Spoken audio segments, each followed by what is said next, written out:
What is going on, everybody? Welcome to another episode of the Locked In Sports Podcast. I'm William Locke, and joining me for this very special American League East preview is Luis Barranco. Luis, how you doing on this Sunday evening? How we doing, big dog? It is a Sunday evening. It was the worst weather weekend probably in the past month and a half in Miami. Everybody went nuts this weekend, to be honest. In what way? So I don't know if I've told you, but it's Miami Music Week. And so the big festival is Ultra, and Ultra was this weekend. And so what ended up happening was Ultra was this weekend, and a lot of people fly in town for Ultra. A lot of people from the surrounding areas. Like, for example, I don't know if you're familiar with the Bright Line, pretty much like what Chicago has. A train from like that goes to Naperville all the way into the city in a way. Yeah. So, you've talked about it before. Yeah, off air. And so Friday we had tornadoes and severe like weather, like severe like Memphis weather, like severe thunderstorm warnings. And I literally just sat on my phone Friday night at my apartment, just scrolling through just people just going nuts because like a lot of the things that people do here are outside. And since it was Ultra weekend, you had a lot of tourists in town. So Ultra had to cancel at like 8:00 at night on Friday. And so tough scene for all those people that flew in. Tough scene. A lot of people ended up going. The funny thing is, guess where a lot of people went to? So it was recommended on the Instagram pages. Good old Putt Shack. Oh, really? Yeah. That's where we were. We were there. That was fun. It was fun. And so it was just haywire. I mean, Friday, it was just straight rain. It rained for 2 straight days. Like yesterday morning, it rained all day till about like 4:00 in the afternoon, and the sun came out. But it is like probably unbearably humid. I haven't stepped out of my apartment since yesterday morning at like 9:00 in the morning. Yeah. So I heard it's snow over in Chicago. It's like 25 degrees or something like that. It's cold. It snowed. Yeah, we're talking about the weather again, even though we try to move away from the weather talk. But what's the problem with the weather? Because it's just boring. The listeners do not care about like what's going on in the weather-wise at all. Like they don't care. We're boring them to death. Hey, and then they just click off, and it's like, oh, whatever. All I know I guess I'll go somewhere else to watch my American League East preview. Last night was magical. I had 2 steaks, and I was reading Fangraphs and watching the Creighton-Oregon game. I was up till like 1 a.m. watching that game. Creighton-Oregon game was good. Unfortunately, it did not go the way I wanted it to because I had Oregon going into I had Oregon in the Sweet 16. And I also had Colorado, who should have beat Marquette. Well, maybe not should have beat Marquette. You mean Midcat? I mean, Tyler Kolek is pretty good. Like he's mid. Just wait till he plays up. Just wait till they run into Houston, and Houston just blows them out by 20. If Houston wins today, we're gonna win today. Houston, UConn, and Purdue are locks for the Final Four. I think UConn and Purdue are absolutely locks. The other Houston and UNC, not as much. UNC will probably lose to Iowa State. Is UNC in Iowa State, or Iowa State is in UConn? That's a tough matchup. I think UConn's the best team out of there. Purdue put up a show a little bit earlier today. And I just think Houston's way too athletic, and the way they just play ball just translate. Like they're just all dogs. I don't think they're a team you want to play in a one-off game because they all play gritty. And then I don't think UNC had issues with Michigan State, and Michigan State was a team that should not have made the tournament. I think Arizona should handle them well. I think they're in a collision course. And Caleb Love will put up like a 40-piece or something like that in a revenge game. That'd be fascinating. It's a good matchup. But this is not a basketball pod. This is a baseball pod. And we have our American League East preview, like I said, at the top. This is the last one. We've done every single division except the American League East. Save the best for last. Maybe not the best talent-wise, but the best in terms of intrigue, I think, this year. We got 3 – in my opinion, 3 teams vying for the playoffs and 2, well, honestly, 4 teams vying for the playoffs. Maybe even 5. But let's not like. If you're really optimistic about the Red Sox, yes, they could make the playoffs. I think Red Sox fans will tell you that they're not optimistic about their team this year. And, most people in the media are kind of out on the Red Sox. We'll get into them probably first because they finished last. But what are your thoughts before we get into the Red Sox just about the division as a whole, as we kind of do in every podcast? What's your outlook for this division this year? I mean, theoretically, you have 3 World Series contenders, maybe even 4. In my opinion, probably they're the NFC East of the of baseball, where they put the same matchups down our throats every week on Sunday Night Baseball. But talent-wise, I think it's the most talented division from top to bottom. Yeah, I feel like this is a big year. It's a big. I had the right word in my mind. I feel this is a big. The rubber meets the road here for a lot of these teams in this division. That I feel like if things don't go well, I think we can see a lot of turnover in a couple teams of this division. That's just my opinion. And so, like, we're going to get into it, but that's what I feel like. Okay. I think there's 2 teams specifically that there's a lot of pressure on them to make a run in the playoffs. One that it would be great if they do, but not the end of the world if they don't. And one team that's kind of just there. And then, 2 teams that are kind of just there, and maybe, if they don't make it to the World Series, that's fine. I disagree. And if they do, I disagree. Okay. I think for 3 of these teams, it's World Series. I think 2 of these teams, it's World Series or bust. A third one has World Series aspirations, and the fourth one's kind of in a transition period because of things that happen. But I feel like they'll be competitive enough to make the playoffs, and if things go right, they can be in the hunt to make it to the end. That's just how I look at it. I don't know. Yeah.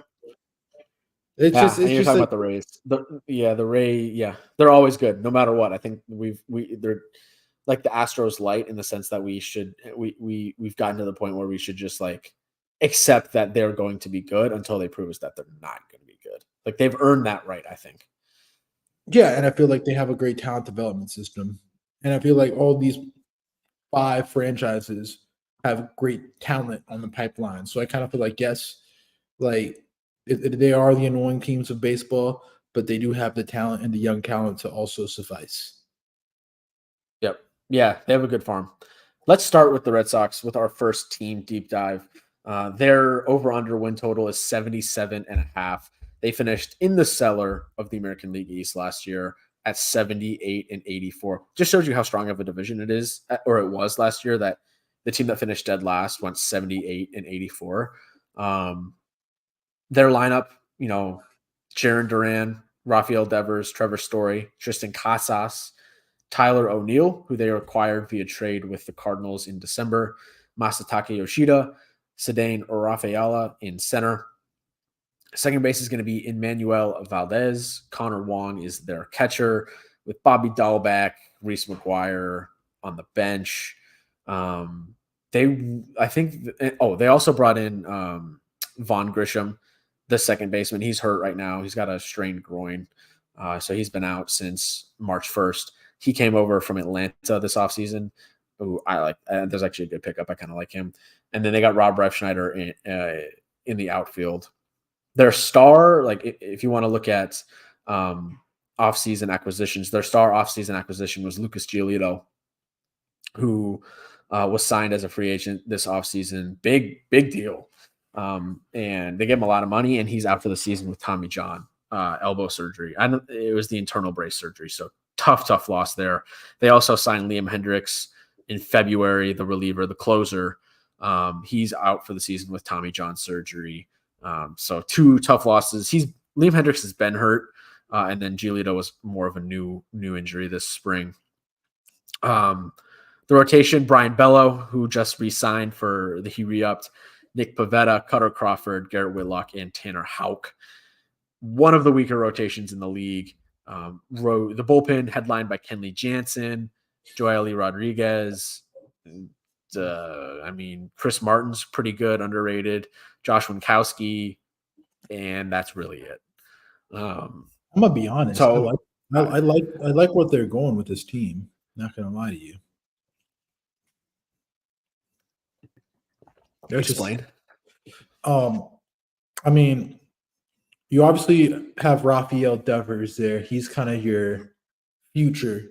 Like he's kind of like the building block.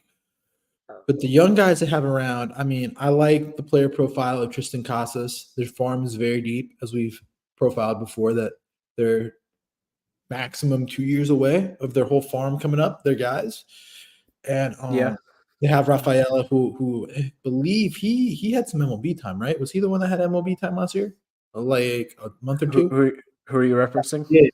Sedeni, Rafaela? Yeah. Game. So yeah, he'll definitely have a little stint. And so it's gonna be an enjoyable time. I mean, I personally like the team construction. I like the young pieces they have. I like the slider changeup fastball mix from Brian Bello. He just got re-upped. I like him. He's one of my guys. Tyler O'Neill is a very cost-effective, just buy low. If it works out, boom, you ship him out. The only big thing about it is that, for example, you did throw the bag to Giolito, and yeah, he was absolute dog water last year, and he pitched for 3 teams, and now he's hurt. And out for the season. And they gave him how much did they give him? I want to say it was like $60 million. I don't know, but it was just overpay. I mean, I'm concerned. No, sorry, not $60 million. 2 years, $38 million. But he's obviously out for the year. That's 18 million. So that's our classic Tyone Stroman range. Yeah. Yeah. And that's just kind of that. And I'm kind of concerned about Vaughn Grisham because I feel like why would the Braves move on from a promising guy? I mean, he was one of the big guys. He was looked at one point to be the replacement for Dansby, and he didn't win over the job to get with Orlando Arcia. So I'm concerned as why they moved him for Chris Sale. I kind of feel like it's a very risque move for both ends. Like I do enjoy Chris Sale. I'm a Chris Sale enthusiast, but I also do feel like why would the Braves just move on from one of their top guys, knowing that their system's so depleted, in parentheses depleted. But yeah, and it's not like they had Dansby running short. You're right. It was Orlando Arcia. Like he could have earned a job there if he really had the talent to do so. And he didn't. Yeah, and I mean, they're still playing Trevor Story. Jarren Duran's going to be interesting what he comes out this year. Jarren Duran was incredible last year. He had like an Alec Bohm type of rise where he was like at first hated by fans, and then he came out of the gates and just had a great year last year. And then Masataka Yoshida, I mean, contact guy, he's not going to give power. And I feel like I did hear that they did try to move him, but I mean, I don't think he's like a building block at age 30, left-handed hitter. I think he'll be a nice little trade chip to a contending team. Maybe you ship him out to a Houston, and in Houston he can eat, or maybe even Seattle. Seattle would actually be a great fit for Masataka because they do need outfielders and they do need contact guys. So I kind of feel like that would be a good move for them. So in all, this is just the Mets light to me when I look at this lineup and rotation, whereas I enjoy the Mets lineup and Mets rotation more. But the rotation of the Mets and the Red Sox are just so eerily similar that it is just a bang average, above average rotation. It's not great. Yeah. It leans more to the below average. I think it's got some guys that might surprise people, like Brian Bello, even a Cutter Crawford. Like those guys might surprise people this season. But I'm still like, it's definitely a bottom half rotation in the league. I mean, they finished 22nd in starting ERA last year, 17th in WHIP, 20th in hits per 9, 26th in home runs per 9. Bullpen was not any better. Well, I mean, slightly. 20th in ERA, 23rd in WHIP, 25th in Ks per 9, 27th in hits per 9. Like, it's not good. I think, like the rotation is not, it's just not good. The bullpen's weak. I expect Kenley Jansen, who's on a contract year, to get moved at the deadline. And like I'm just not expecting much from this team. The fans are pissed, and rightfully so. I mean, it is the Boston Red Sox. They should be going out there and spending money and trying to put a contender on the field every single year. I think it's kind of a disgrace and a slap in the face to the fans that they didn't go out there and do so. Now, I think they would counter that with, okay, our strategy is we have guys in the big leagues that we like right now. We have Devers as the cornerstone franchise guy, although he's 27. Who knows how much longer he's going to have at third base. We like what we have. If you're a Red Sox fan, we like what we have in Casas and maybe Duran as like long-term guys. The Trevor Story contract might burn him in the end. We'll see. It remains to be seen on what he can do with his shoulder. But they think that they can pair those guys with the guys coming up: Marcelo Meyer, Roman Anthony, Kyle Teal, Rafaela.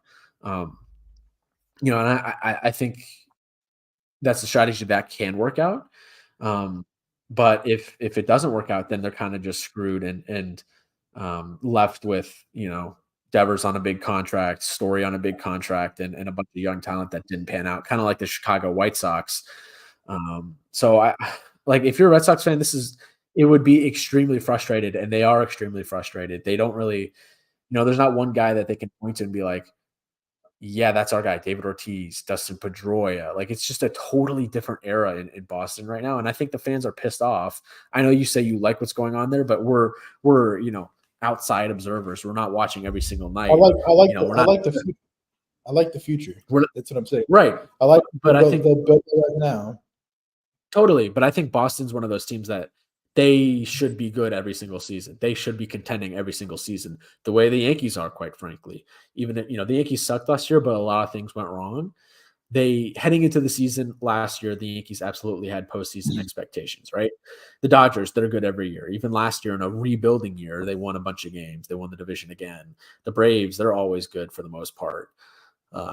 So I just think Boston's one of those teams, man, and it sucks because I miss the Yankees-Red Sox rivalry that just quite frankly isn't there anymore. But that was because of the characters. I miss hate what? But that was because of the characters.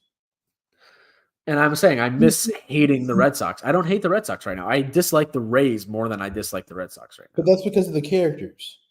There was characters, and they were good. They were good. We were fighting. We were trying to prevent them from breaking the World Series drought for so long, right? No, that's the whole point. It was partially the characters, and that counter is like, okay, Red Sox fans, you are mad that you're not in a winning position.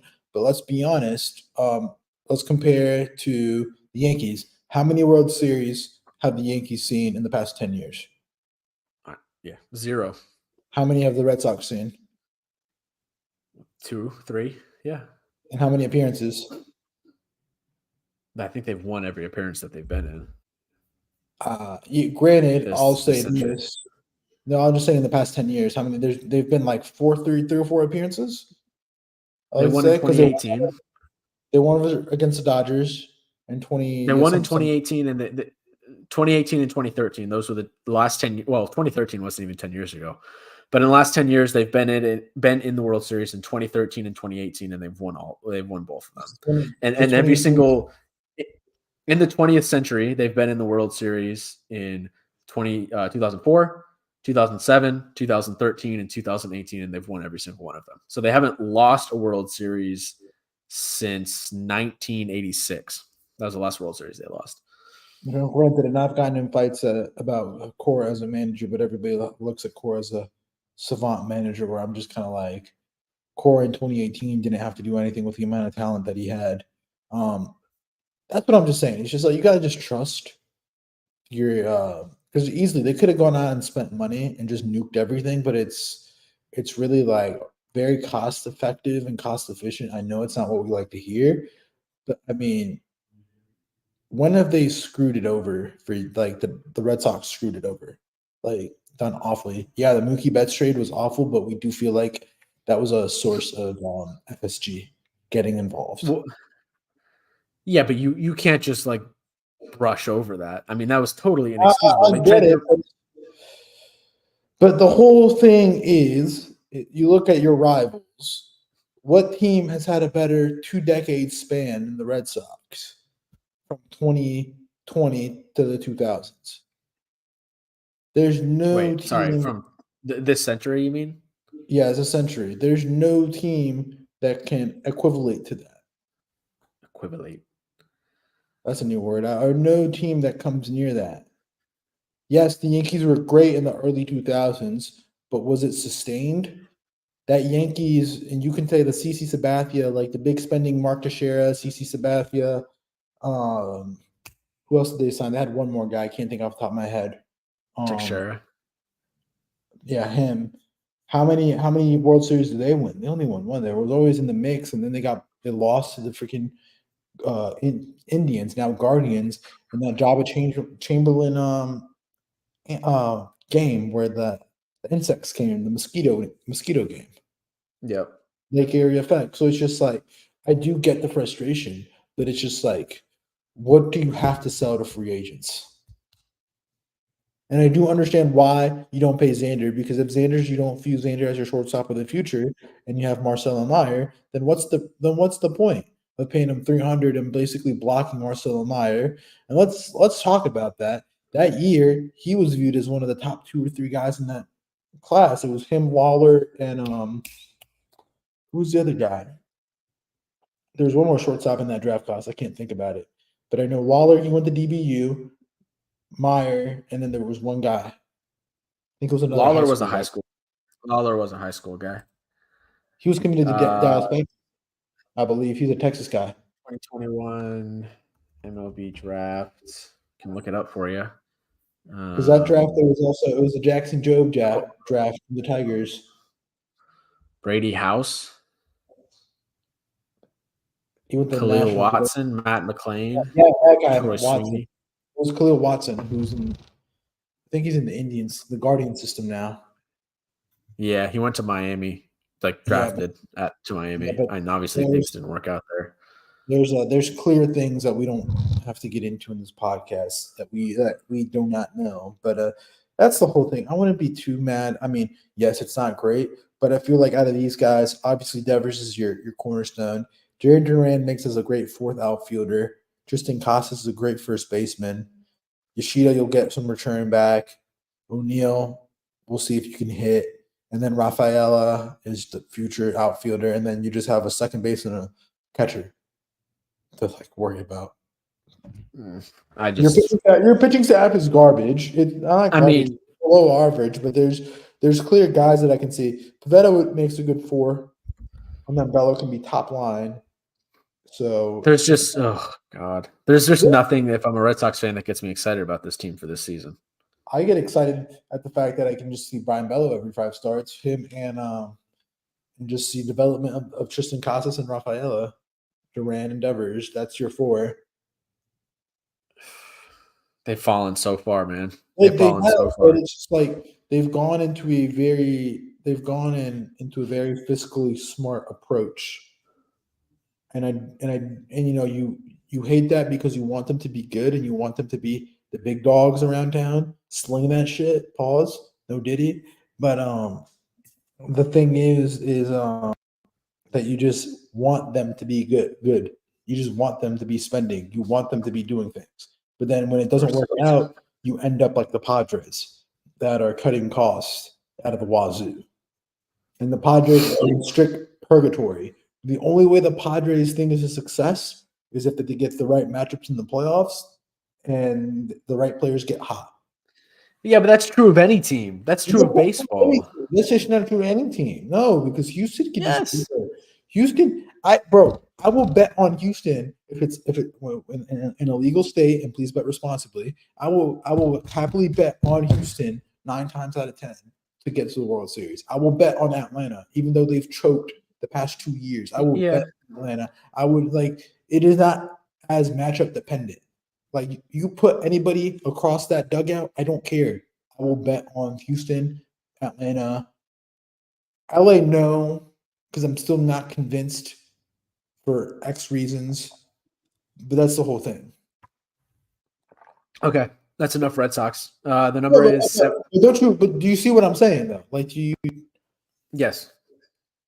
So that's what I'm saying. That's what I'm trying to get at. It's just I don't care who's across. You're never gonna bet against LeBron in the playoffs. You're never gonna bet against Curry in the playoffs. Well, nowadays he'll bet against LeBron in the playoffs if he even That's makes because it. that's because of his teammates. So, but that's a whole nother podcast. But that's what I'm saying. That would you ever bet against Garrett Cole as you're losing a playoffs a start last year? No, unfortunately, he didn't get the chance. Exactly. He never would lose. So that's the whole point. So I do understand like why you go fiscally smart, and like fans hate it. But man, if they're able to develop all these guys and they all hit, not like hit, let's say like 75% of these guys hits, you can then be aggressive in spending in free agency. And we know that Boston has deep pockets. And so they better do that next offseason. They better put their money where their mouth is once the young guys come up. Well, I don't think the Boston project's actually a good project for veteran free agent. I don't think it's a very I don't think next year's the year, unless everything goes right this year. I don't think it's very appealing. I think there's way more appealing places like young youthful reset projects that would be way more appealing to the vets. I feel like the Mets would be way more appealing. I feel on the East Coast, the Mets are going to be way more appealing. And other teams that would spend, Arizona would be way more appealing if they continue to open the checkbook. And where else? That's pretty much it because Atlanta's pretty much tapped out money wise because they've been doing Enron contracts and they've been holding it down. But I mean, any of the Central teams are going to be way more appealing. The NL Central teams as youth projects than Boston. The Cubs is a more appealing project. Would you agree? The Cubs, Reds, Pirates project, Detroit's project, maybe even Cleveland would get into that book. The only thing is that your downside is that you're not in the Boston market and you're not playing for a historic team. Yeah, they've lost their luster. That is true. There's not. It just doesn't feel like the team's going anywhere right now. So why would you want to hop on that bandwagon? Yeah, like I said, number 77, number 77 and a half. I'm going to take the under. I know they won 78 last year, but I thought the rotation's worse without Sale, and they're just the division's better. Yeah. Both under. Yeah, they've lost a lot of guys, so give me the under. I mean, they lost Duvall, Turner, Paxton, and those are the main guys. But okay, we're both under on the Red Sox. If we're going in reverse order of the standings, that means the Yankees are next. But before we close out the Red Sox, what other project would you think would be more appealing? Like, aren't you appealed? And the Red Sox, pretty much everybody. Pretty much everybody. But after next year, say if you put it let's say if all goes right this year, I think they could that project's very appealing. If they hit on, some of these young guys coming up, yes. But I think that's the key part of their rebuild right now. I feel that. I'm very interested to see how their year goes. And there's also rumors that Cole will not be back next year because his contract, I believe, is up. Yeah. So I feel like that will be, and I feel like manager free agency would be very interesting if he's available. Because I feel like he would be I'm not a core guy, but I feel like he'd be a guy that a lot of teams would covet. Maybe a Cardinals project that he would go take the Cardinals. I don't think he'll be into doing rebuilds. Houston would have made a total sense, but I kind of feel like because of the history in Houston and, it came out a year early. Like the job opened up a year early before he got available. Yep. Okay, let's move on. I mean, like I said, the Yankees are next if you want to go in reverse order of the standings last year. I'm going to be quiet, and I'm just going to let you speak. We don't have to. Well, I want your opinion on these things. I will make my opinion at the end. Well, all right. The Yankees, they're next. Their number they're actually first in terms of wins in this division this year, projected 91.5 by DraftKings. They went 82-80 last year in a season where everything felt like it went wrong. We did a podcast in May talking about, I think the Yankees had lost to the Guardians and how their season was over and how they were pretty much cooked. Turned out to be true. We called it in May. What happened to the Yankees this offseason? Well, they lost Domingo Germán. They lost IKF. They lost Keenan Middleton. They lost Frankie Montas, Wandy Peralta, Luis Severino. They're all out the door. But the key addition this offseason was Juan Soto. Got him via trade with San Diego in December. They backed that up, or actually before that, they brought in Alex Verdugo via trade with Boston. And then bolstered the rotation by signing Marcus Stroman to a pretty big deal from the Cubs. Traded for Caleb Ferguson, the reliever from the Dodgers. So I feel like it's going to kind of be that Yankee, like that random Yankee reliever that pans out. He's good. He's good. Yeah, he's good. He's good. Yeah, he's solid. Lefty reliever. And then that was, those are kind of the main things they did this offseason. Lineup is going to look pretty similar, just with the addition of Juan Soto, which is, massive. So it's going to be Gleyber at second, Soto at right, Judge in center, Anthony Rizzo at first, Giancarlo DHing, Alex Verdugo in left, Anthony Volpe at short, Oswaldo Cabrera at third right now because DJ LeMahieu is injured already. And then Jose Trevino is going to be the catcher who's going to be platooning with Austin Wells, the young prospect who got some time up in the big leagues last year. Also coming over in that trade with San Diego was Trent Grisham. He's going to be playing kind of fourth outfielder for the team. Nestor Cortez is your opening day starter with Garrett Cole out for that remains to be seen how long with the elbow issue. Carlos Rodon, who had a horrible spring. I don't put any stock. Whoa. Let's hold on that one. Why? He had a horrible spring. He was okay. He got a great start last week. Okay. Marcus Stroman third, Clark Schmidt fourth, and then they announced today that Luis Gil will be the fifth starter. Bullpen led by the closer Clay Holmes, Jonathan Loaizaga, setup man, Ian Hamilton, Caleb Ferguson, Nick Birdie, Victor Gonzalez, Dennis Santana, and Luke Weaver will be there. Like I said, DJ LeMahieu already has a bone bruise on his foot. Oswald Peraza, strained shoulder, but he's going to be an infielder platoon guy. Jason Dominguez, the star outfielder prospect that got some time up in the big leagues at the end of the season last year, got Tommy John. He's going to be out until probably around mid-season. You got Scott Efros, who got back surgery. He's cooked. Tommy Kahnle is still injured, and Lou Trevino got Tommy John last May. So there's a lot of injuries already. They lost a lot. They brought in a few key big pieces with Juan Soto and Marcus Stroman. And 91.5 feels high. There's a lot of expectation for this team. You're going to need guys like Rizzo to bounce back. He had a concussion last year and was never the same after that. Will he bounce back? Well, season fully healthy. He's going to be 35 this year. You got Giancarlo needing a bounce back. DJ LeMahieu needing to bounce back, and then like the rotation, Cortez, like everyone played badly last year pretty much. Judge needs to stay healthy for the full year. I know it was a fluke season. Gleyber was probably our best player last season. You're looking at Anthony Volpe to have a good sophomore campaign. So for me, it's like, yes, it's exciting that Juan Soto and Aaron Judge are going to be hitting in the same lineup, but it won't mean much if Anthony Rizzo, Giancarlo Stanton, and Gleyber Torres, DJ LeMahieu don't, hold their weight and pull their weight. Because if Juan Soto and Aaron Judge are amazing, but those other guys are how they were last year or even worse, this team's not going anywhere. So, it's great to have Soto and Judge, but the rest of the team has to play well. I know that sounds so obvious, but baseball is a team sport, even though it's a series of individual moments. And you're just going to need those other guys to step up, especially with this Cole injury. You look at the rotation. Nestor Cortez is going to have to step up. Marcus Stroman is going to have to come in and be as good as he was in the first half for the Cubs last year before his injury. So I think there's a lot of hype around this team. It might have simmered down after the Cole injury, but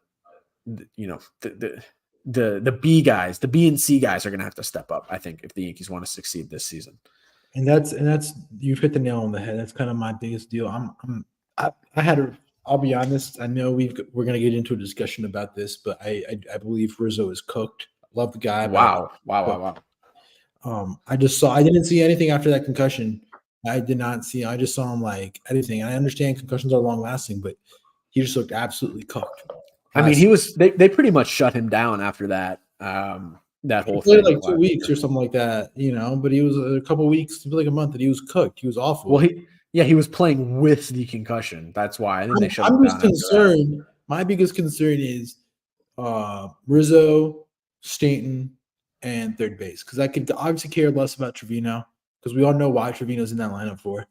And we don't have to beat the nail even harder about Trevino's there for defensive purposes. He's not there to hit 300 and go out and win a batting title.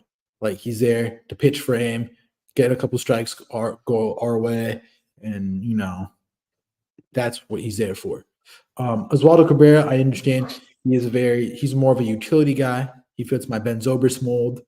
I'm very interested to see what we're going to get out of him at a third base. I would love if the Yankees would have made total sense to go get Heimer Candelario. Not going to. Yeah. Heimer Candelario would have been a perfect fit because he plays both first and third. Because also, this is an older team. If we also think about we think about Juan as an older guy, but he's only 25. He only has 5 years of service time, but the rest of the teams, Judge is 31. He's going to be 32 real soon. Yeah. Rizzo's 35 mid-year, I believe. Rizzo's going to be 35. Stanton's 34. Trevino's 31.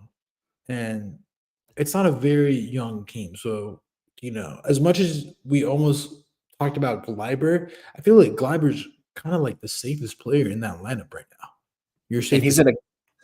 He's in a contract year, so he's going to be playing for some money this offseason. And I feel like he was also I think Yankee fans haven't really not given his flowers enough for as much as he's been.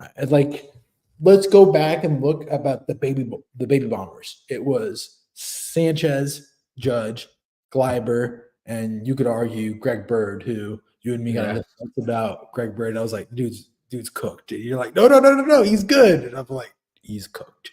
He was good. And then he fell off a cliff. Absolutely not. The funniest thing out of those three, if we were to go back 4 years, back when we were in 2018, let's say 2018, 2017, when the Cubs won the World Series, or like a year and a half after.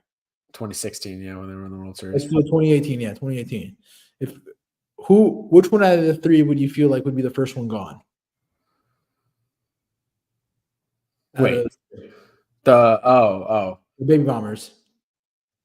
I probably would have said Greg Bird if we're being honest. No, we're saying three. I'm not counting Bird. Okay. I guess you're teeing me up to say Gleyber here. Yeah, you have to say. But I mean Gary was hitting so many home runs, and Gary was a mainstay, and people were like, that defense was terrible, but they're like, oh, that can get fixed. Judge was obviously the star. He won Rookie of the Year, so he was kind of always there. Yeah, it probably would have been Gleyber. Yeah. My biggest concerns is like those, like the Rizzos, the Stantons. Then, like, we're gonna have to be honest. If they don't produce at that level this year, I mean, Rizzo, you don't have an issue because he's off the books in the next year and a half. You're gonna have to find reinforcements. You are a World Series team, and I feel like it's hot for Cashman this year. I've been Cashman out, and I still am Cashman out. But you got to do something. They got to get another bat. And I know I sound repetitive, but it's just like if they can't do it, you can't just, you can't just throw away the season because of Cole's injury. They're not. I think the fact that they were in on Cease and they're trying to be in on Montgomery shows you that they're all in on this one season that you have with Juan Soto. You can't throw away the season with Juan Soto. Well, also the other thing about Juan Soto is, as much as you would love him to be a Yankee next year, it's not up to y'all. Y'all are going to give him the money he wants. It's up to him. He's going to have half the whole freaking league interested. This is an audition. He's Juan Soto. He's one of the best. He's a top 10 player in the league easily. I know. I've been bullish. I haven't been high on him, but I kind of feel like he's going to have a great year, and that's why I invested stock into him this year. Because it's just like he's just going to mash at that park, playing 81 at Yankee Stadium, and that's my concern. And I'm not going to stress him enough, but they got to get younger. They got to get a first base or DH, and then Jordan Montgomery makes so much sense because are you really going to rely on Luis Hill and Clark Schmidt to take you to the playoffs? Like I'm a Clark Smith defender, but like it's cool to have one Clark Schmidt, but you don't want to have more than one Clark Schmidt back there. Yeah, that And rotation got really thin all of a sudden with it got that really Cole injury. really thin. And then Rodon, nobody knows what happens. Nobody knows what's gonna Rodon is. Nobody knows Nestor is. Like Nestor's a great guy. Everybody loves Nestor, the persona. I like Nestor, but he's coming off major shoulder surgery.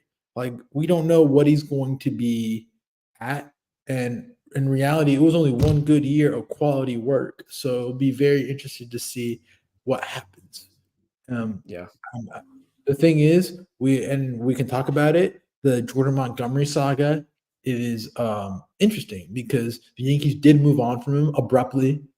I feel like Yankee fans were very surprised that they moved him for Harrison Bader, and I think there's a lot of relationship building to have. And I know you can expand on more of that as what you saw, and you are because you're more locked in. You watch Yes Network every night. Um, I've never met somebody so locked into one team. You know, like this man does not miss games. You know, yeah, it was surprising that they moved Jordan Montgomery when it happened. It was kind of one of those deals that happened on deadline day. Like, whoa, was not expecting that. And Bader had, yeah, it was at the buzzer. Bader had his moments in the playoffs for sure, but I mean, go look at what Jordan Montgomery did for the Rangers in the World Series, and you're like, damn, like, not that I don't think any of the teams that we've had since that trade were good enough to win the World Series. I mean, that year we traded for Bader. I mean, Joey Gallo was still on the roster, so and that was a total disaster. The Rizzo trade, I think, um, the Rizzo trade has been good overall, but he's had his moments as well. I think he's going to bounce back this season. But will talking about Montgomery, like I think we need him at this point, right? Especially if one of these guys like Cortez or Rodon like just stinks this year. Then you're looking at a Stroman, Schmidt, Heel rotation, and like Luke Weaver, who was one of the worst qualified starters in all of baseball. Well, don't even give me what I had to endure. Luke Weaver, me and my buddy, he's a Reds fan. When it was a Luke Weaver day, it was like, all right, we know he's going to give up 5, so they had 6 or 7 have to be put up, and it was like automatic. Luke Weaver within like the first 3 innings would give up 5 earned, and then we would just be like, all right. That's when the lineup would wake up and it's like, all right, let's cook. And then they would put up 7 and win the game. His record, I don't think was like awful because the Reds would like pull him or the lineup would put up 7 or 8 runs and would go crazy. So it was hilarious. Yeah, he finished with oh my Lord. He pitched for 3 teams and he finished with a 6.4 ERA in 2020. He pitched for Seattle. I know he definitely pitched for Seattle last year, and I believe he pitched for the Dodgers. He pitched for the Yankees. The Yankees got him off waivers, and then he's pitched for Seattle and Cincinnati as well. That's what I thought. A contender and plus Seattle and Cincinnati. But man, that dude was an abomination. The whole thing is, so educate me. With the Montgomery contract, it's obviously going to be less than the Snell, the 33 million that Snell 32 million is getting. But will that dip into the CBT? Because you guys are repeat offenders, I do know. And will you have to sacrifice international pool money? And will you have to sacrifice a draft pick?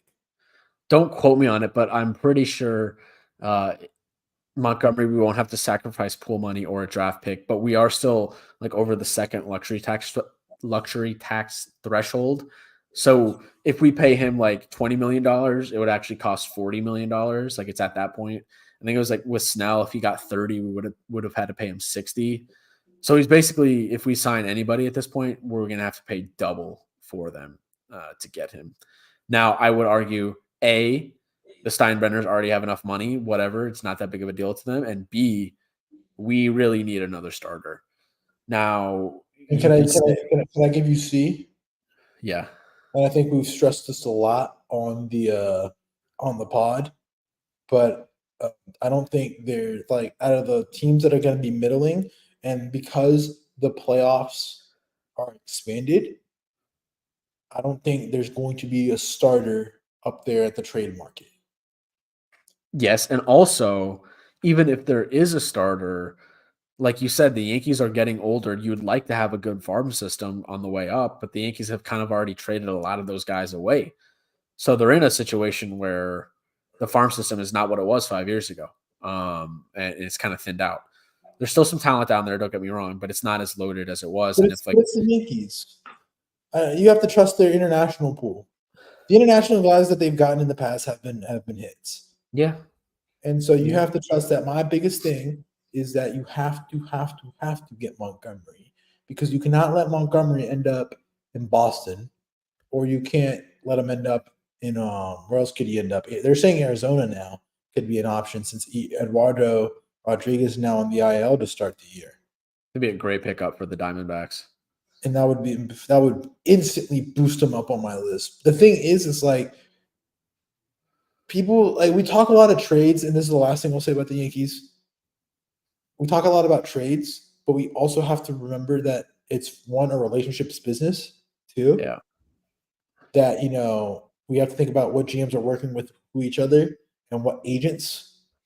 And B, with the expanded playoffs, like, we saw it last year. How many teams that were supposedly sellers didn't sell because they still thought they were in it? For example, perfect example was the Angels.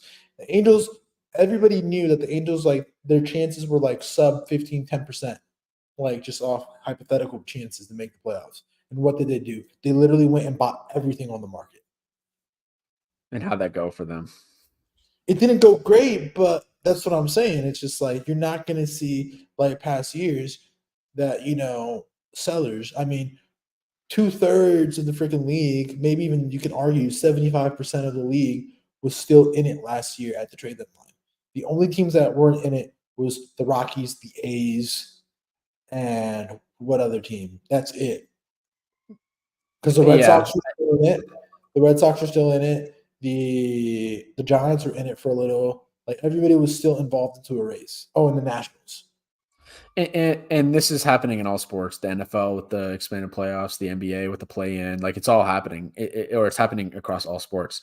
So baseball is just the next team or the next league to go in and do that. The number on the Yankees, like I said earlier, is 91.5. They won 82 last year. Where are you going? This is a big prediction for this podcast. The rotation scares me, but I believe in Yankee voodoo magic again. That they do have, like last year, it was Ian Hamilton, Willie Calhoun, and Jake Bowers having like 2-3 stretch weeks. I kind of feel like they'll be able to squeeze something out of Heel, or one Okay. of the guys in the minor leagues. I mean, they still got. I'm surprised. Not my guy, the reliever, a defense league reliever from the Yankees, isn't up on the roster this year. Not let's call him Rocky. Ron Ron. Marinaccio. Yeah. Uh, yeah, he's still in he's still in the org. So I'll I take don't the know. over. I'll take the over, but it'll be very interesting what this team does, because I mean, you also do have to think about it, of the people they didn't lose much, but the people that they lost were like Michael King. They lost Johnny Brito, two really big cogs of that you know pitching staff. Oh, and Wandy Peralta. They're all in San Diego, and those were three guys. I mean, you were very relieved when Wandy would come into the game. Obviously, Michael King did not raise anybody's blood pressure. And Johnny Yeah. Brito was Johnny Brito. Johnny Brito was there to give you 5-6 innings of work and hand the ball off and continue, move on. So you're over.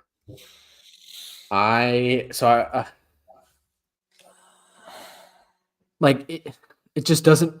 I know they added freaking Juan Soto, but it just doesn't feel that different to me this year than it did last year with this Cole injury. Like the good vibes and the optimism are gone. You had so many injuries though, and you have to think about it like this. You had injuries, one, two. You're expecting a rebound from Rizzo. Rizzo's not going to be as bad, even though I think he's cooked. I don't think he'll be as bad as he was. And you hope Nestor is above average, and Rodon is also above average, which I think is better than whatever the Yankees had last year. And the bats should be better. I don't think you'll be having Willie Calhoun starts or Jake Bauer starts at DH. I mean, Yeah. Trent wasn't that great of a hitter, but defensively, and it's Juan Soto. When you have to hit between Juan Soto, Aaron Judge, and Gleyber Torres, like that front three kind of scares you in a way. Yeah. The biggest thing is what Stan's going to do, which I mean, if he wants to be doing Fashion Week out here at Rangers games, we'll see. I love Stanton, but man, we're going to need you to hit. Yeah. Yeah. The physique trade is crazy, but he came into camp in the best shape of his life. So we'll see. He's one of those guys. That's what everybody says coming off the free agent, not off season. It's like the biggest tagline, the biggest clickbait title of all of sports. Oh, X player had a great off season, lost 20 pounds, gained 10 pounds. They did the same thing. Hey, maybe it works out like it worked out for Sixto. Did you see those Sixto Sancho pictures? Yeah. Guy is freaking unrecognizable. Yeah. And I'm over on the Yankees as well, by the way. I'm over. I expect them to make moves. But I'm still cashing out on Boone out. It's Boone's last year under contract. So if Cashman can't do it this year, we got to snip it. It's time. But yeah, big season for everybody in New York. Are you cashing in or cashing out? I'm on the fence if we're being honest. I thought he had a good offseason. So yeah, but I've been cashing out for the past year and a half. I've been pushing cashing out. I'm like AFC. I do think he's just kind of been in the role for too long, and there's anytime you get anybody in any role for this long, it gets stale, and maybe sometimes you just need a new approach. It's tough for the Steinbrenners, for Hal to to do that. I know that's a tough move, but if it has to be done, it has to be done. If they don't make the World Series or get on the damn doorstep of it this year, it might be time. There's a lot of pressure for everybody in New York this season. I know you're going to light the franchise on fire if you're 500 at the deadline. You're going to want to light that. You're going to want to light the franchise up on fire. There's a lot of pressure on this team this year. All right, let's move on to the next team. So who's Toronto? Oh, let me take these guys. Toronto. They went 89-73 last year. Them and New York are super similar. I feel like they're in the same friggin' dynamic, in my opinion. I think they are both two teams that I feel like this is their last iteration of this core. They got Springer at right, who's 35. 30. Oh God, he's already 34. He's 6 months away from 35. That is ridiculous. I did not know that. That is nuts. Whoa, how much money is left on that deal? George Springer. Let's see. I actually have their spot track up. Wow, he's got 3 more years at $24 million. Bo Bichette, Vlad Guerrero Jr., Justin Turner at DH, who I personally like, professional hitter. Yep. Dalton Varsho, Alejandro Kirk, Kevin Kiermaier, IKF, and Kevin Biggio. Daniel Vogelbach, they just selected him, I believe. Over Votto? So that means Votto decided. Interesting. They selected him, today. So Votto, I don't know. They signed him to a minor league deal. I don't know if he's going to make the team. So, I don't think he'll make the team if there's two. You can't have two literal DHs / first baseman. Pitching staff is Jose Barrios, Chris Bassett, UAC Kikuchi, Bowden Francis, and Kevin Gosman. Bullpen's decent. Zach Pop, Mitch White. I like Mitch White. Pause. Genesis Cabrera was decent. Chad Green, you know about him. Yeah. And Garcia and Nate Pearson. Biggest thing is that they're battling a lot of injuries. Alek Manoah is out with shoulder soreness, but man, what a fall from grace. Jordan Romano and Eric Swanson are also hurt, who I think are two very big impact relievers. My biggest question with this team is, for a lot of smoke that they were talking years back, and for how good this core was supposed to be, They really haven't done it. Springer's getting up in age. I mean, Bichette's Bichette. We know how great he is. Vlad too. We need Bichette and Vlad got to show up this year. They got to. Yeah.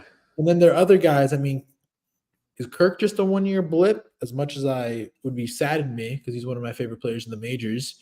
It would sad. Varsho was awful at the plate. Great defender. Kiermaier, great defender. Awful bat. We know what IKF is. They lost Matt Chapman. It's very interesting to see what this team comes out. Obviously, the pitching staff is led by Kevin Gausman, and you have Chris Bassett. But there's a lot of money tied up in that staff, and they really can't go out and supposedly they don't have more money to spend. They pretty much are in subtraction right now, and it's crazy enough. But for what this team is and what this team was supposed to be, it's very underwhelming. And I kind of feel like if they don't really live up to the hype, I think you're going to have to start piecing out some of those guys just to remodel. I'm not saying nuke the whole thing, but you're going to have to remodel. Totally. Renovate. Vladdy has a year of arbitration before he becomes a free agent. Turner, Kiermaier, Kikuchi, Yimi Garcia, and Danny Jansen and Trevor Richards are all free agents after this year. They lost Matt Chapman, like you said. That was a tough one. They lost. Matt Chapman's bat was cooked at the end of the year. He was more defender. Yes, he was battling injury, but still. Don't underrate defense. They lost Jordan Hicks out of the pen. That's a tough one. They lost. Are you underestimating the power of IKF? No, I love IKF. IKF is a great starting pitcher too. So hey, you can even in a pinch be a starter for him. We've seen him pitch great innings for the Yankees. Yeah, don't underrate Ryu. They lost him. I mean, they finished third in ERA, starting ERA last year. A lot of that was because of Kevin Gausman, absolute flamethrower, absolute stud, one of the best pitchers in all of baseball. They finished 8th in average, 8th in OBP, 16th in home runs, which I think was a bit of a surprise for them last year. They certainly struggled hitting the ball and like guys like Vlad and Bichette maybe, or didn't step up to play to their all-star caliber levels. Bichette did. It was mainly Vlad and Springer. And Springer. I mean, is it a question of, okay, is Vladimir Guerrero Jr., is he ever going to get back to his 2021 form? Or is he more of what we've seen from him in 2022 and 2023, which he was still an all-star in 22 and 23, but he wasn't second in MVP voting like he was in 2021. I mean, he led the league with 48 home runs in 21. I mean, he's 25. You're down. It's his 4th year of MLB service upcoming. I'd like to think that he'll get back there. My biggest thing, I'm not going to look at, because look, I don't mind the talent profiles of Bichette and Guerrero.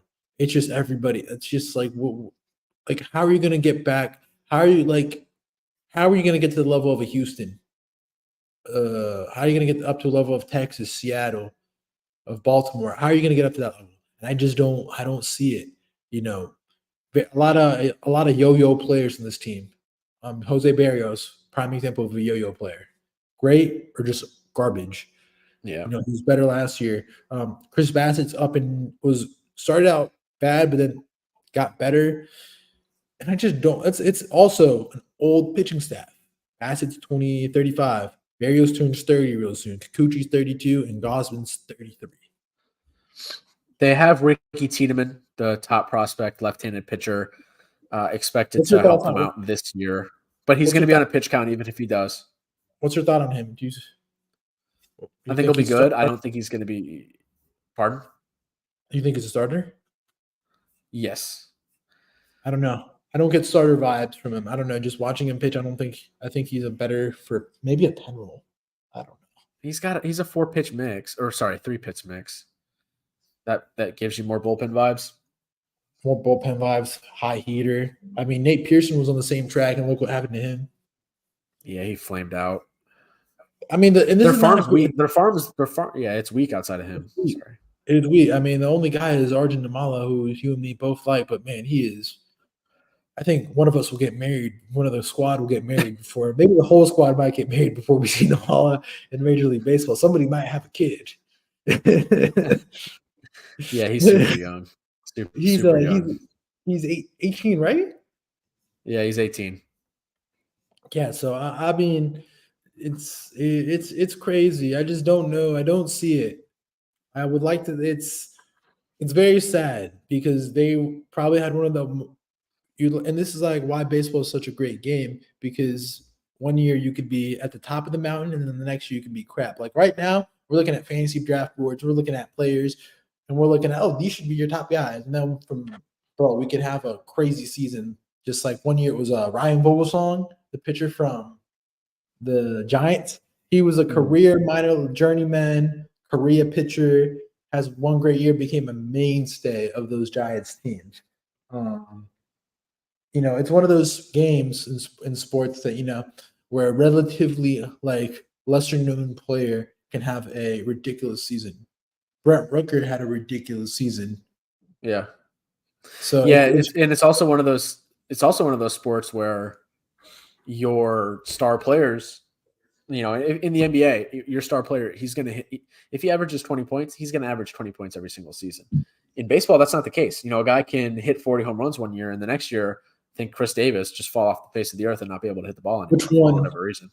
Which one? Well, both, but more so the Orioles one. I was thinking in my mind.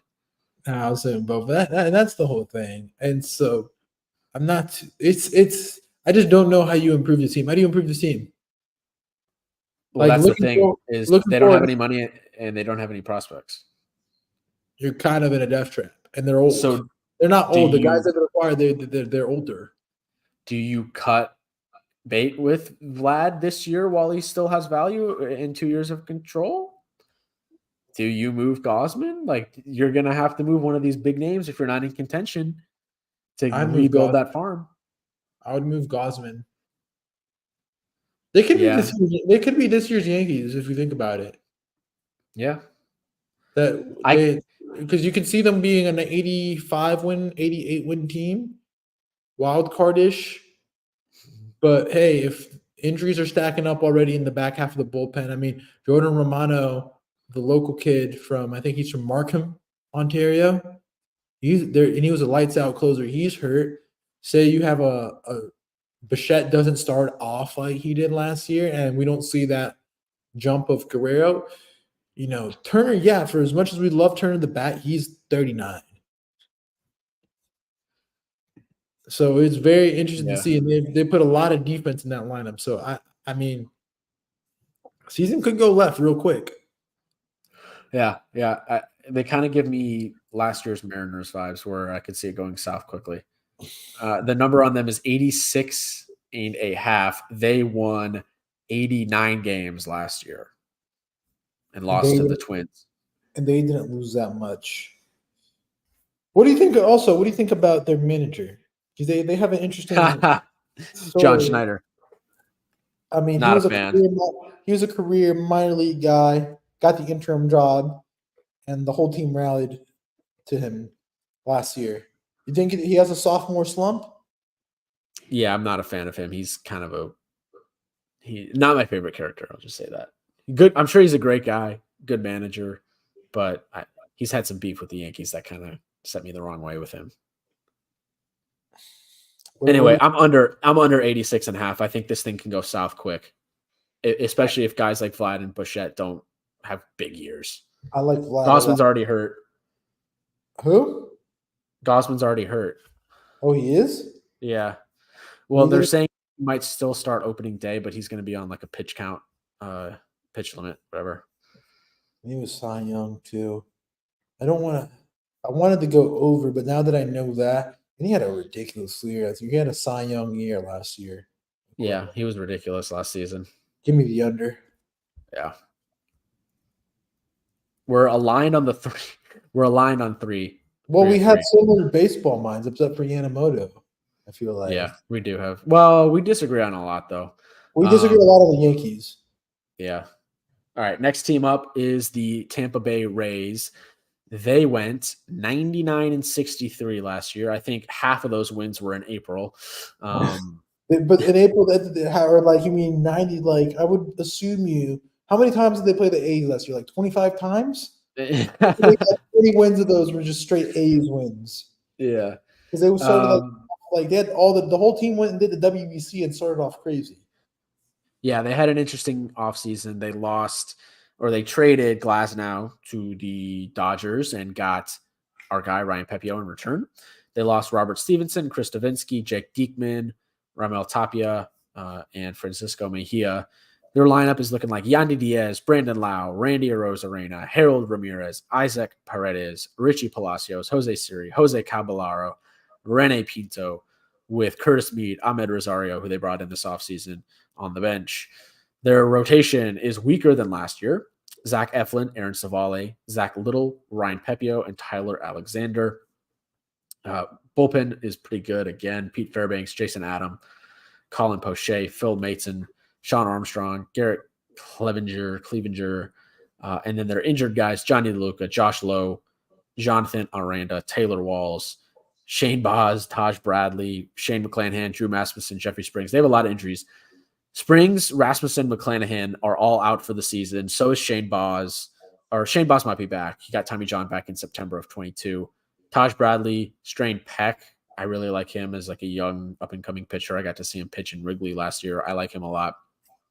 Oh. And it's one of those things where, yeah, the names aren't going to impress you, but whoever they have is going to play well. There was an article on The Athletic talking about their pitching rotation and their pitching staff and their pitching approach of like, why are these guys always good? Why did these random pitchers come over to Tampa Bay and like get good all of a sudden? And they really said, and I'm sure there was a lot that they didn't mention in the article, but they were basically saying like, we just tell our guys to trust their stuff and get strike one, get ahead in the account. And if you look at the stats, just like your pitchers statistics 0-1 are so much better than they are 1-0. And they just say pound the zone. We're okay with giving up that home run every once in a while if you just pound the zone, and the odds are in your favor if you start with strike one. So I expect Ryan Pepio to win the Cy Young this year. No, I don't know. This team lost a lot. The names, they had a lot of guys have big. They had a lot of guys have big years last year. You forgot who they lost. I'm a little worried. The elephant in the room. Wander Franco's not on this team. Yes. I kind of feel like a lot of them had WBC energy. All I'll say is that batting lineup sounds like a bunch of dudes I'd love to hang around with in the clubhouse. I feel like that clubhouse is a lot of fun. Like I feel like the jukebox, not the jukebox, but the boom box is always in that clubhouse. I don't know how much better their clubhouse is than what I had in high school, considering they play in the Trop. But I'm just saying, like, just reading the names of the people in that clubhouse, I bet you like there's a lot of culture there. Yeah, Randy, I love Randy. Randy's so much fun to watch, man. I picked him on my fantasy team this year. He's so good. I had him last year because I watched him WBC and it's like, I need that guy. I need him. Yeah. I went like 2 rounds over ADP, and people were looking at me like crazy. I'm like, just wait. I mean, I feel like he's gonna have to be the guy that's gonna carry the lineup. I feel like this is gonna be another regression team. A team that's going to be very likely to regress because Yandy. I was going to pick Yandy, but I don't feel like his bat's going to be there like it was last year. He was insane. Yandy, yeah. Randy's going to have to put a whole season of work together. He's going to have to carry the lineup. I mean, Harold's a good bat. Paredes was really good last year. That's what I'm saying. A lot of guys, they're positive. They're a regression candidate. I kind of feel like they're all going to have to, come back to earth. And I mean, Zach Eflin had a great year. So it'll be interesting what happens. I just really am not that high on them just because they had a lot of guys just have like good years and then everything just fell off the brink of the earth after the second half. Injuries started hitting up and everything. And so what's the number? 84.5. That feels really low. That feels really low. But it's just like, I'm gonna take the under because I won't be surprised if they're over, but their pitching staff doesn't like nobody. I just don't know how they're gonna get hits and how they're gonna, they're gonna be bang average, bang 81, 82 to win team. They lost a lot, but they're always good. I think they've earned the benefit of the doubt. Kevin Cash is one of the better managers in baseball.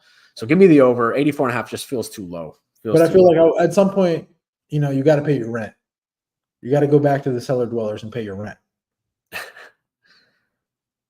Okay. Okay. You're betting on the regression, and I can see it. I'm betting my regression bet is the Blue Jays, not the Rays in this division. So I can see them both.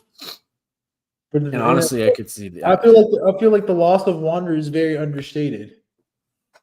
Totally, but they do have Junior Caminero coming up. But just shipped him to the minors. Yeah, but he's going to get up there eventually, I think, this season. They're probably just manipulating service time like they're doing with this next team we're about to talk about. Yeah, exactly.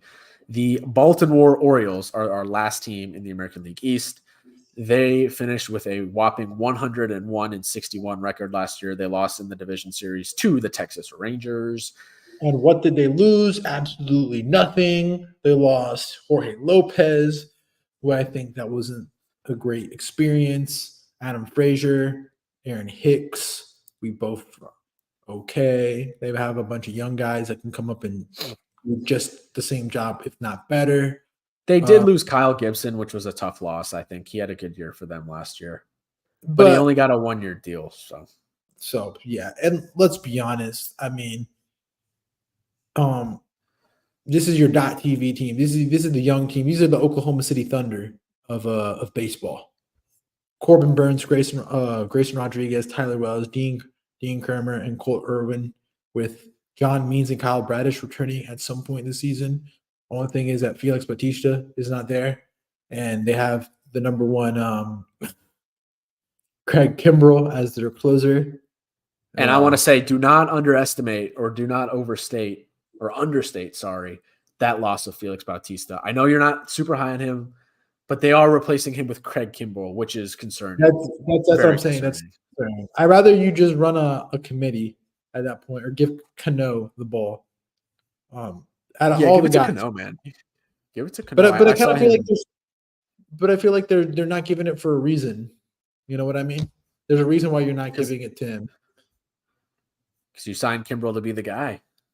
Not because of that, but he had a whole month and a half, 2 months of a 2-month audition, and in 2 months he couldn't do that. Wait, what are you talking? Who had an audition? Cano, because Bautista got hurt back in like late August. Right. So he was a filler. So I mean, yeah. So and then the lineup: Cedric Mullins, who you're a fan, we're both fans of. Adley Rutschman, sleeper MVP candidate this year. Gunnar Henderson, Santander, who just rakes. Ryan O'Hearn, Ryan Mountcastle, Austin Hayes, Ramon Urias, and Jordan Westerberg.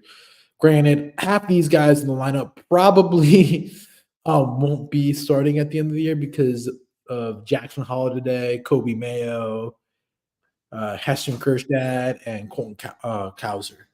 Yeah, it's like if any of those guys play poorly, there are guys in the minor leagues waiting to take their spots. So there's a lot of pressure on guys like Santander and Cedric Mullins and Austin Hayes even to perform, because if they don't, there's plenty of guys waiting in the wings to take over. So I think that's an interesting subplot with this team. Their number's 90.5, which is so surprising considering they won 101 games last year. And like you said, lost nothing and brought in one of the best pitchers in baseball in Corbin Burns. I think Grayson Rodriguez year 2 is going to be so fun and fascinating to watch, because if he becomes and pitches to his top prospect, all-star caliber ceiling, this team, it's World Series this year. If he's not as good, I worry about that rotation. And Jackson Holliday's in the minors, which is like why? Probably just service time manipulation. I don't know. I know they're not supposed to do that, but this team is good. This team is very good. This team is very, very good, and I feel they're like deep. They're deep. Yeah. And it's just like they right now they hit the lottery. So if they ever, if like, oh crap, we lost a starter because of TJ surgery, it's not like they don't have any prospects to go pick up, prospects to go get somebody. I feel like they're a team that's bound to make another big move, because I feel like there are guys that are blocked, like a Samuel Basallo who's blocked by Rutschman. Like they're gonna make a move unless they want to move Rutschman to first base. But Rutschman's such a great catcher that he's just such a sleeper MVP candidate this year. I would be hammering those bets because he's been, he's just due. They just traded for one of the best pitchers in baseball and didn't even really put a dent in their farm system. They lost DL Hall and Joey Ortiz, a guy that was blocked, and another dude that was, that wasn't that great. Yep. In the majors. DL Hall, it's been a while for him. Like, he's kind of in Milwaukee for like his last chance. So it's a loaded team. 90.5 feels low. I'm going over. That's so low. It's so low. I don't know why. Like, granted, they had Cedric Mullins wasn't even that good last year either. Like, the guys, they're good guys, weren't they good? Like, and they progressively got better throughout the year. They were the anti-Rays. But the Rays started out hot. Yeah. They started out like okay, and then they progressively got better. There's that point of the year that Austin Hayes was like an on-base machine. Ryan Mountcastle was hitting everything that would get pitched. So yeah, give me the over.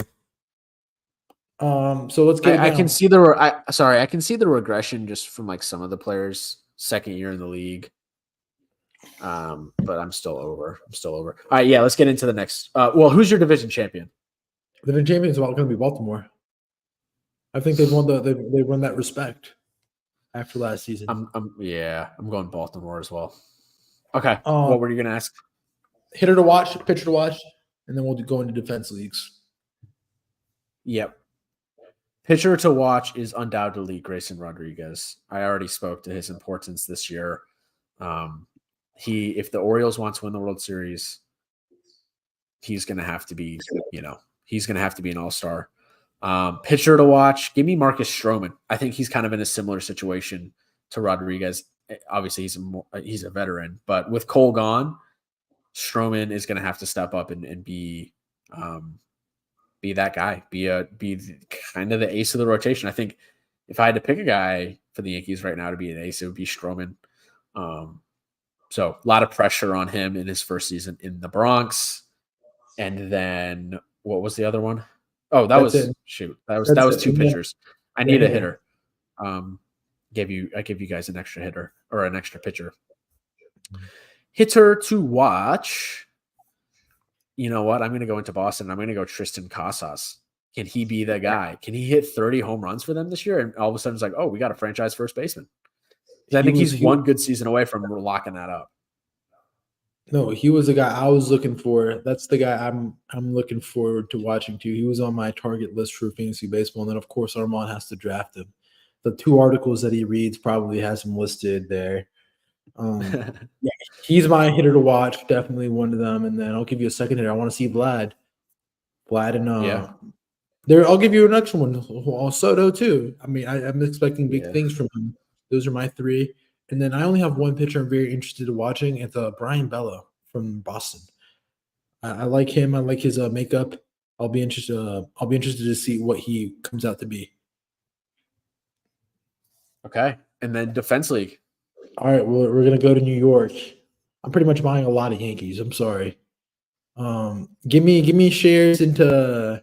Give me my Clark Schmidt shares and my Marcus Stroman shares. Like we're gonna keep both of those this season. Like I'm still buying Clark Schmidt. I know you're not a huge Clark guy. Give me those 2. Toronto, there's not many guys I want to buy off Toronto. I'm not buying anything Toronto. I'm not buying anything in Tampa. Just absolutely nothing's interesting to me in Tampa. Boston, I'm not buying. I'll buy some Bello and some Casa shares. And then Orioles, everything's too rich on the Orioles to buy at this point. So it's too expensive. Too expensive. Give me those couple guys. All right, I'm going to Tampa. Ryan Pepio buying some stock there. Oh, time out. Give me a Junior Caminero. Okay, I mean he's the top prospect. Yeah, but he was supposed to be on third base shortstop this year. Yep. I got Pepio in Tampa. Luke Weaver, I'm buying penny stocks in New York. And then Boston, I'm going to buy Brian Bello stock and Cutter Crawford stock. I know that surprises some people going to Boston. Nothing in Toronto. I don't like what they're doing in Toronto. And then Baltimore. Like you said, it's probably too expensive because they're all really good right now. But give me Yennier Cano. Buy some of his stock. Might not be the best time to do so. Ooh. John Means. Yeah, John Means. If he can go back to that form, like he was good on a bad team. So yeah, definitely. Yeah. Looking for a big season from him. Hopefully he can get back healthy. That's he's been hurt, missed all of last season. I've always been a big John Means guy. And that wraps it up, I think. That wraps it up. It'll be interesting. I mean, we'll come back either tomorrow or Tuesday. We can't come on Wednesday because I have plans on Wednesday. Tomorrow's Bachelor. That's right. Tomorrow's finale. Who you got tomorrow night? Kelsey, I think, wins for sure. I got Kelsey. Who do you want Bachelorette? I think Rachel would be a good Bachelorette, actually. Which one's Rachel? Oh, third place. The girl that just lost. Oh, yeah, no, third place. Nah, don't. If I get a season of Daisy as a Bachelorette, I will. I can't. Yeah. I will think myself. Give me Maria as the Bachelorette. Too much drama. What do you mean too much drama? I don't know. She's always at the center of the drama, man. All the drama revolves around her. She's so attractive. She's so fun. Sign me up. Yeah. Hey, I'll root for the Jays. Go freaking Canada. Hey, that's every single MLB team previewed for this season. We did it. All 30. You excited? We're like 3 days away. Opening day on Thursday, man. I can't wait. Well, opening day, we're gonna have to talk. We're gonna have to review some matchups. I mean, there's some juicy matchups for week 1. Yeah, we can look at that on the next pod, and then we'll probably come back next Sunday for like a opening weekend recap. Well, let's not overreact weekend. Yeah, we did it last year. Let's not overreact, but we're gonna be overreacting. It's literally one weekend, but yeah. And Ohtani's speaking to the media tomorrow, so get some more information there. Bro, he's gonna be so media trained that I'm not even gonna like. Yeah, it's like the funny thing is they're saying Epi. His name's Epi, or Epi. Yeah, he never went to UC Riverside. I saw that, man. Bro, what a finesser! This story keeps getting crazier. Hey, what if the show is a degenerate gambler? What if? If he is, as long as he didn't bet on baseball, it doesn't matter that much. Now, if he bet with an illegal sports book, that's a problem for sure. But it's still not as bad as him betting on baseball. And I mean, we had NFL players betting on NFL games, so it's gonna be like Keyshawn Butte. You know him? But the guy from LSU. Yeah, Joe talked about that. Yeah, that's hilarious.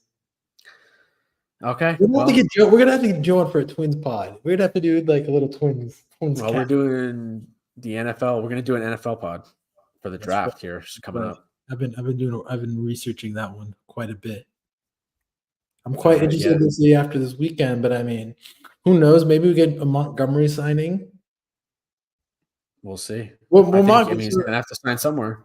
Well, before we close out the pod, if Montgomery signs for the Yankees, does that put them in as the division winners for you?